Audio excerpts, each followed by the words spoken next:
পরে কত মিটার? হ্যাঁ 5 ভাগের 1 মিটার। ওকে, এবার কি লিখবো? লিয়া। লিয়া, এবার দেখো লিয়া। লিয়া পিতা ক্রয় করে কত মিটার?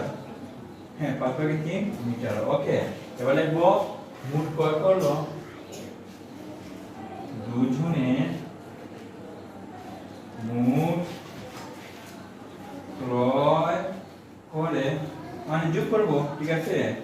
তাহলে 5 ভাগের 1 যোগ 5 ভাগের 3 মিটার। ওকে, তাহলে কত হবে? 5 হবে, ঠিক আছে না? 5, তাহলে 5 একে 5, 1 একে 1 যোগ 5 একে 5, 3 একে 3 মিটার। তাহলে কত হবে? 5 ভাগের 4 মিটার। এটি হবে উত্তর। বুঝতে পারছো? ওকে, ধন্যবাদ। তাহলে উত্তর হবে 5 ভাগের 4 মিটার। Thank you. যদি বুঝে থাকো তাহলে তোমাদেরকে অনেক অনেক ধন্যবাদ।